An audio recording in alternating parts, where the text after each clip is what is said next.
Friends, welcome to MSc classes. My name is Naman Mangal and I am your biology mentor.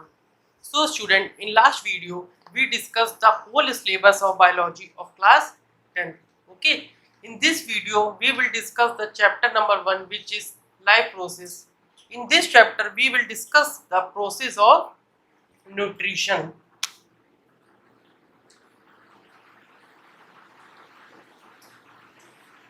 So students, अगर हम nutrition की बात लेते हैं तो इसमें पहला क्वेश्चन क्या बन सकता है कि पहले तो ये पूछ सकते हैं कि व्हाट इज न्यूट्रिशन। तो बताइए what is nutrition. Nutrition is the process of obtaining food. मतलब जब हम खाना किसी चीज से लेते हैं उस प्रोसेस को हम क्या कहते हैं, न्यूट्रिशन कहते हैं। ओके, तो अगर हम कहते हैं कि सेकंड क्वेश्चन में why the nutrition is important for our body, जो न्यूट्रिशन है वो हमारी बॉडी के लिए इम्पोर्टेंट क्यों है, तो क्या आंसर होगा। अच्छा ये बताइए, अगर न्यूट्रिशन नहीं लेंगे तो हमारी बॉडी में क्या नहीं होगी, बॉडी की प्रॉपर ग्रोथ नहीं होगी। अगर प्रॉपर ग्रोथ नहीं होगी तो हम सर्वाइव नहीं कर पाएंगे, मर जाएंगे, है ना, यही होगा। तो इसीलिए हमारी बॉडी के लिए न्यूट्रिशन जो होता है बहुत जरूरी होता है, ताकि हमारी बॉडी प्रॉपर ग्रोथ हो और हम अच्छे से सर्वाइव कर सकें। Okay student, so nutrition is divided into two types. First one is autotrophic nutrition, second one is heterotropic nutrition. So student, अगर हम बात करें कि पहले ऑटोट्रॉपिक न्यूट्रिशन,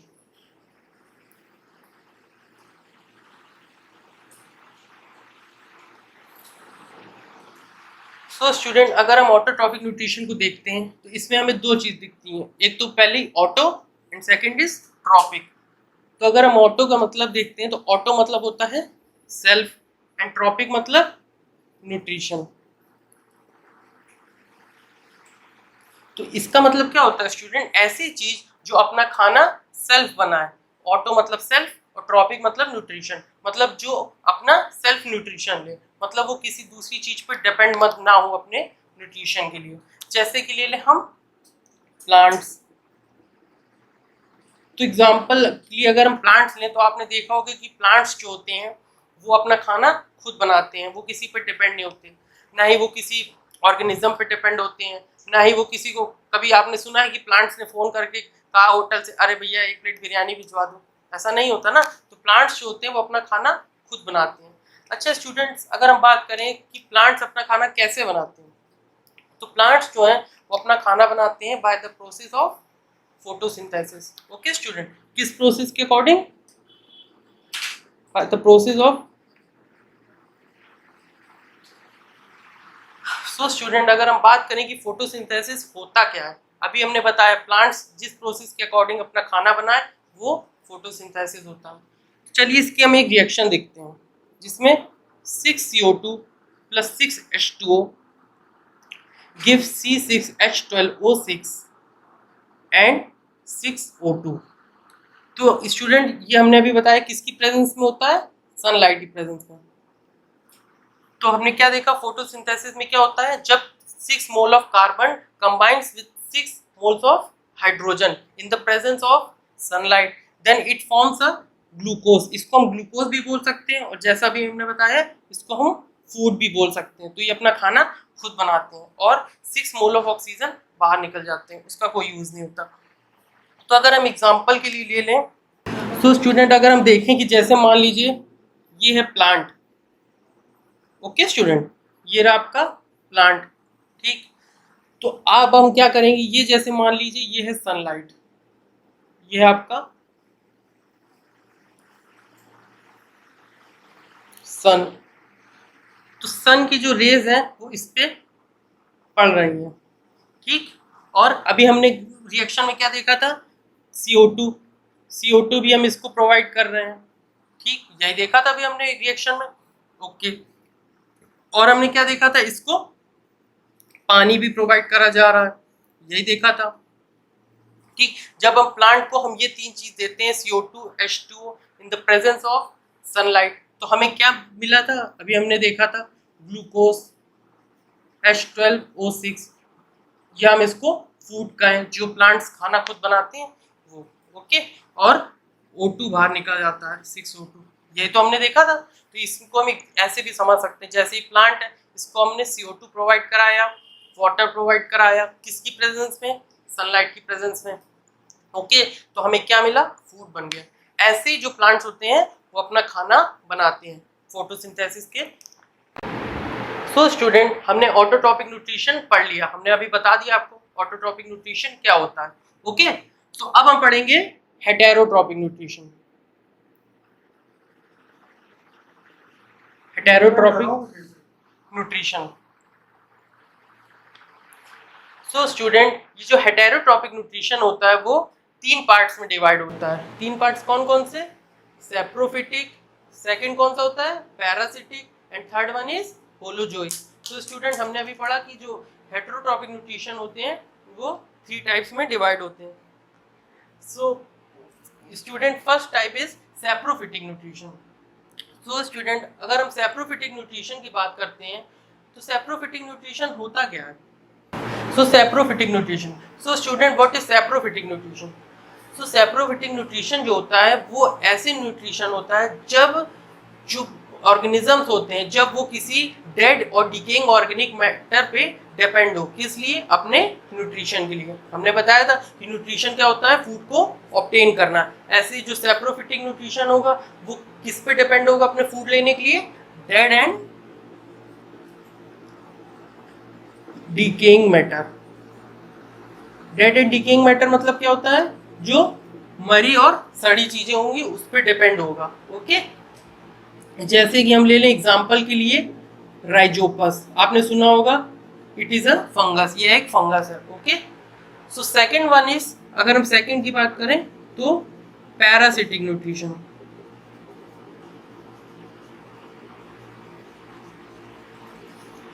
सो स्टूडेंट, अगर हम पैरासिटिक न्यूट्रिशन की बात करते हैं तो ये क्या होते हैं। पैरासिटिक न्यूट्रिशन जो होते हैं वो जब किसी दूसरे ऑर्गेनिजम्स की बॉडी पे चिपक के और अपना खाना लेते हैं उसको हम क्या कहते हैं, पैरासिटिक न्यूट्रिशन। ओके, मतलब जैसे कोई ऑर्गेनिज्म है, मान लीजिए जैसे ये ऑर्गेनिज्म है, ठीक, और ये दूसरा ऑर्गेनिज्म इस पे, ये फर्स्ट ऑर्गेनिज्म हो गया और ये सेकंड ऑर्गेनिज्म हो गया। ओके, तो जब ये इसकी बॉडी पे अटैच होके अपना न्यूट्रिशन ऑब्टेन करे उस प्रोसेस को हम क्या कहते हैं, पैरासिटिक न्यूट्रिशन। ओके स्टूडेंट्स, समझ गए। तो अगर हम इसकी भी टाइप्स को डिफाइन करें तो एक होते हैं ectoparasite and second one is endoparasite. So student, अगर हम इसको डिफाइन करें कि एक्टोपैरासाइट क्या होते हैं, देखिए हमें नाम से पता चल रहा है, एक्टो मतलब बाहर और एंडो मतलब अंदर। तो एक्टो मतलब ऐसे ऑर्गेनिजम्स जो दूसरे ऑर्गेनिज्म की बॉडी के बाहर अटैच होकर अपना न्यूट्रिशन ऑब्टेन करते हैं। ओके, उनको हम क्या कहते हैं, एक्टोपैरासाइट्स। और अगर हम एंडोपैरासाइट्स की बात करते हैं, एंडो मतलब अंदर और पैरासाइट अभी हमने बताया जो ऐसे ऑर्गेनिज्म जो दूसरों की बॉडी पे अटैच होकर अपना न्यूट्रिशन ऑब्टेन करें उनको हम क्या कहते हैं, एंडोपैरासाइट्स। तो एक्टोपैरासाइट जो बाहर रह के वो अपना खाना ले, न्यूट्रिशन ऑब्टेन करे, और एंडोपैरासाइट जो अंदर लेके अपना खाना ऑब्टेन करें। ओके, तो ये होते हैं parasitic nutrition. Okay, so third one is holozoic nutrition. इसका एक स्टूडेंट एग्जांपल ले लीजिए, जैसे हम ले लें राउंड वॉर्म्स, ठीक, इसमें हमने बताया राइजोपस और इसमें राउंड वॉर्म्स, ये हो गए आपके एग्जांपल। तो ठीक, अगर हम इस पे होलोजोइक न्यूट्रिशन पे जाते हैं तो स्टूडेंट होलोजोइक न्यूट्रिशन क्या होता है। होलोजोइक न्यूट्रिशन जो होता है जब ऑर्गेनिज्म एक सॉलिड फूड को ले, ठीक, मान लीजिए उसने सॉलिड फूड खाया, एक सॉलिड फूड खाया, अपने इंजेस्ट किया। अभी हम इंजेस्ट क्या होता है इंजेशन प्रोसेस में आपको बताएंगे, ठीक है, थोड़ी देर बाद। तो इंजेस्ट किया तो फिर जब उसकी बॉडी में वो गया तो उसके बाद क्या हुई, डाइजेशन प्रोसेस चालू हुई। डाइजेशन प्रोसेस में क्या होता है, जो कॉम्प्लेक्स पार्टिकल होते हैं, मतलब जो हमने सॉलिड पार्टिकल खाया था, बड़ा पार्टिकल, वो क्या हो जाएगा, छोटे छोटे पार्टिकल्स में टूट जाएगा। ओके, और हमारे कहाँ चला जाएगा, इंटेस्टाइनल वॉल में जाके हमारी ब्लड के थ्रू पूरी बॉडी में फैल जाएगा और उससे हमें क्या मिल जाएगी, एनर्जी मिल जाएगी। इसी टाइप की न्यूट्रिशन को हम होलोजोइक न्यूट्रिशन कहते हैं। सो स्टूडेंट, एक बार मैं और रिपीट करता हूँ क्योंकि थोड़ा कॉम्प्लेक्स है। इसमें क्या होता है, कि जब हम एक सॉलिड टाइप ऑफ न्यूट्रिशन लेते हैं, मतलब हमने कोई चीज खाई, मान लीजिए हमने एक ब्रेड खाई, ठीक है, तो ब्रेड क्या हुई, हमने खाई, इंजेस्ट की, इंजेस्ट मतलब अंदर लेना, ठीक है, उसको हमने खाया, ठीक, इंजेक्शन किया। उसके बाद जब वो हमारी बॉडी में गई तो हमारी बॉडी में डाइजेशन प्रोसेस चालू हुई। डाइजेशन क्या होता है, जब कॉम्प्लेक्स पार्टिकल छोटे छोटे स्मॉलर पार्टिकल्स में टूट जाते हैं उसको हम डाइजेशन कहते हैं। डाइजेशन चालू हुई, ठीक, उसके बाद वो इंटेस्टाइनल वॉल में पहुंची, ठीक, फिर ब्लड के थ्रू वो पूरी बॉडी में ट्रांसपोर्ट हो गई। ओके स्टूडेंट, और इसके अकॉर्डिंग ही हमारी बॉडी को क्या मिली, एनर्जी मिली। ओके, तो इसी टाइप के न्यूट्रिशन को हम होलोजोइक न्यूट्रिशन कहते हैं। अगर इसमें हम एग्जांपल लें तो एग्जांपल हम खुद ही हैं, ठीक, हम मैन जो हैं वो होलोजोइक टाइप के न्यूट्रिशन है। ओके, तो हमने अगर देखा, अच्छा अगर हम आपसे पूछ लें कि ऑटोट्रॉपिक न्यूट्रिशन मैन का एग्जांपल हो सकता है, नहीं हो सकता। क्यों नहीं हो सकता, जैसा भी हमने बताया था कि प्लांट्स दूसरे पे डिपेंड नहीं होते अपने खाने के लिए, ठीक, वो कभी फोन करके होटल में ये नहीं कहेंगे भैया ये 1 प्लेट ये भिजवा दो, 2 प्लेट ये भिजवा दो, ठीक, अपना खाना खुद बना लेंगे। अच्छा मैन ये खाना अपना खुद बना सकते हैं, मैन को तो अगर भूख लगी या तो वो खुद बनाएगा या होटल से खाना मंगवा लेगा, भैया कि 1 प्लेट ये भेज दो, 2 प्लेट वो भेज दो। तो वो तो होगा नहीं कि मैन भैया धूप में बैठ गया सनलाइट में और अपना खाना बना रहा है, भैया सनलाइट पड़ रही है, CO2 दे रहे हैं, वाटर दे रहे हैं, उधर से खाना बन गया, ऐसा तो नहीं होता ना। तो इसीलिए जो मैन होते हैं वो होलोजोइक न्यूट्रिशन होते हैं, ऑटोट्रॉपिक न्यूट्रिशन नहीं होते हैं। ओके स्टूडेंट,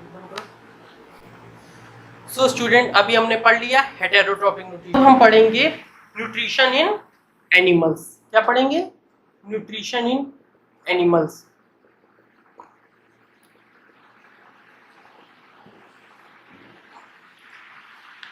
सो स्टूडेंट्स जो एनिमल्स होते हैं वो अपना न्यूट्रिशन कितने टाइप्स से लेते हैं, 3 टाइप से। पहला कौन सा होता है, हर्बीवोरस, दूसरा क्या होता है, कार्निवोरस,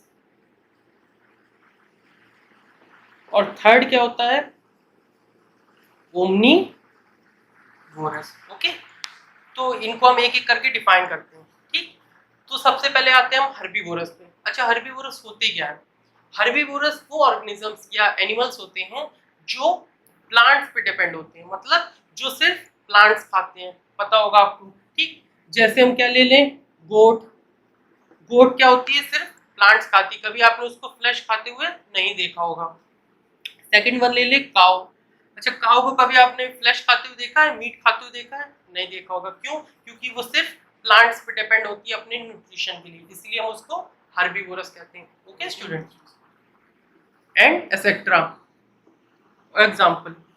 अच्छा स्टूडेंट्स अगर हम कार्निवोरस पे जाते हैं तो कार्निवोरस क्या होते हैं, कार्निवोरस स्टूडेंट्स वो होते हैं जो हर्बीवोरस पे डिपेंड होते हैं। हर्बीवोरस पे डिपेंड मतलब कैसे, मतलब ऐसे एनिमल्स जो इनको खाए, मतलब जो हर्बीवोरस एनिमल्स को खाए, मतलब उन पे अपने न्यूट्रिशन के लिए डिपेंड हो, उनको हम क्या कहते हैं, कार्निवोरस कहते हैं। जैसे लायन, टाइगर, ठीक है स्टूडेंट। अब जो लायन टाइगर होते हैं वो कार्निवोरस होते हैं। क्यों होते हैं, अच्छा कभी आपने लायन टाइगर को पेड़ पौधे खाते हुए देखा है, नहीं देखा होगा। क्यों, क्योंकि वो हर्बीवोरस है ही नहीं, क्या है, कार्निवोरस है। वो हर्बीवोरस को एनिमल्स को खाते हैं, वो हर्बीवोरस वाली चीजें नहीं खाते हैं, ठीक है student.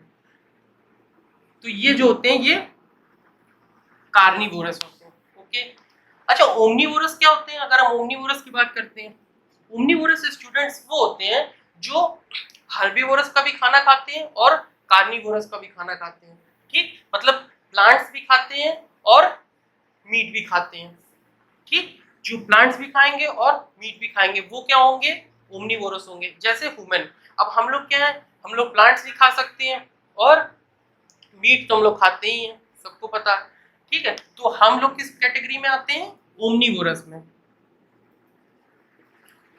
Okay students, so these are the 3 types of nutrition in animals। Okay, तो अब हम क्या पढ़ेंगे कि जो हमने न्यूट्रिशन एनिमल्स लेते हैं वो किस प्रोसेस के थ्रू लेते हैं, ठीक। तो अब हम प्रोसेस पढ़ेंगे कि एनिमल्स किस प्रोसेस के अकॉर्डिंग अपना न्यूट्रिशन ऑब्टेन करते हैं। ओके, सो स्टूडेंट्स जो डाइजेशन होता है एनिमल्स का वो 5 पार्ट्स में डिवाइड होता है। 5 पार्ट्स क्या होते हैं? तो पहला पार्ट जो होता है स्टूडेंट्स वो होता है इंजेशन। ओके, अच्छा इंजेशन होता क्या है? इंजेशन बेटा वो होता है जब आप खाना ऑब्टेन करते हैं, मतलब माउथ के थ्रू अपनी बॉडी में डालते हैं, उस प्रोसेस को हम क्या कहते हैं? इंजेशन कहते हैं। ठीक है स्टूडेंट्स, इंजेशन आपको समझ में आ गया। अच्छा सेकंड प्रोसेस क्या होती है? डाइजेशन। अच्छा ये बताइए, आपने खाना माउथ के थ्रू अपनी बॉडी में डाल दिया, उसके बाद क्या होगा? डाइजेशन चालू होगी। अच्छा डाइजेशन होता क्या है? डाइजेशन बेटा वो होता है जैसे कोई एक कॉम्प्लेक्स पार्टिकल है, मतलब एक मान लीजिए आपने ब्रेड खाई, ठीक है, कॉम्प्लेक्स पार्टिकल खाया, उसके बाद जो ब्रेड है वो हमारी क्या होगी? एक सॉल्यूबल पार्टिकल्स में धीरे धीरे ब्रेक होगी, मतलब छोटे छोटे पार्टिकल्स में टूटेगी। उसके बाद क्या होगा? इसी प्रोसेस नहीं, उसके बाद कुछ नहीं होगा, इसी प्रोसेस को हम क्या कहते हैं? डाइजेशन। क्या होता है डाइजेशन? फिर से समझिए, जब कोई चीज या जब कोई कॉम्प्लेक्स सब्सटेंस को हम बॉडी में इंजेस्ट करते हैं, उसके बाद वो छोटे छोटे पार्टिकल्स में टूट जाती है। ओके, इसी प्रोसेस को हम क्या कहते हैं? डाइजेशन कहते हैं। ओके, सो अगर हम इसके बाद डाइजेशन के बाद देखें तो थर्ड प्रोसेस क्या होती है? एब्जॉर्प्शन। अच्छा हमने पहले बॉडी में खाना इंजेस्ट किया, उसके बाद वो छोटे छोटे पार्टिकल्स में टूटा, कॉम्प्लेक्स पार्टिकल से छोटे छोटे पार्टिकल्स में टूटा। अच्छा छोटे पार्टिकल्स में टूटने के बाद क्या हुआ? जब खाना हमारी बॉडी में छोटे छोटे पार्टिकल्स में टूट गया, उसके बाद क्या हुआ? वो धीरे धीरे कहाँ पहुंचा? इंटेस्टाइनल वॉल्स में। ठीक, कहाँ पहुंचा? इंटेस्टाइनल वॉल्स में। जब इंटेस्टाइनल वॉल्स में वो पहुंच गया तो उसके बाद वो क्या हुआ? ब्लड में मिक्स हो गया, ब्लड में मिक्स हो गया, इसी प्रोसेस को हम क्या कहते हैं? एब्जॉर्प्शन कहते हैं। ओके, अच्छा एक बार और ध्यान से सुनिए, माउथ के थ्रू खाना इंजेस्ट किया, ठीक, मान लीजिए ब्रेड है, माउथ के थ्रू ब्रेड इंजेस्ट की, उसके बाद जब सेकंड प्रोसेस पे आए क्या हुआ? जो ब्रेड थी वो छोटे छोटे सॉल्यूबल पार्टिकल्स में टूट गई। उसके बाद क्या हुआ? जो ब्रेड छोटे छोटे सॉल्यूबल पार्टिकल्स में टूटी वो कहाँ चली गई? सीधे इंटेस्टाइनल वॉल्स में और ब्लड के थ्रू मिल गई। ओके, सो अगर हम फोर्थ पार्ट में आते हैं विच इज एसिमिलेशन। अच्छा अभी हमने बताया कि छोटे छोटे पार्टिकल्स में वो ब्लड के साथ मिल गई। अच्छा ब्लड के साथ मिल गई तो ये बताइए, ब्लड से तो मिल गई, अब हमारे यहाँ के इंटेस्टाइनल वॉल में ब्लड से मिल गई, अब अगर हमें खाने को पूरी बॉडी में पहुंचाना है, अब हमारे मसल्स हैं, शोल्डर मसल्स हैं, कोई भी मसल्स हैं, उनको भी तो खाना चाहिए कि सिर्फ इंटेस्टाइन को खाना चाहिए? हर चीज को खाना चाहिए, तभी तो वो ग्रोथ करेंगे। तो वहां तक कैसे जाएगा? तो वहां तक जाने के लिए जब वो ब्लड से मिल जाते हैं तो इस प्रोसेस में बच्चों क्या होता है? जब एसिमिलेशन में वो ब्लड के थ्रू पूरी बॉडी में सर्कुलेट करते हैं, तो सर्कुलेट से क्या होता है? पूरी बॉडी में वो न्यूट्रिशन पहुंचता है। इस कारण हमारे हर, देखते होंगे आप, हर मसल्स ग्रो करता है। कैसे? क्योंकि ब्लड के थ्रू वो हर बॉडी के ऑर्गन में खाना पहुंचता है, इसी प्रोसेस को हम एसिमिलेशन कहते हैं। Okay student, so the fifth process is excretion.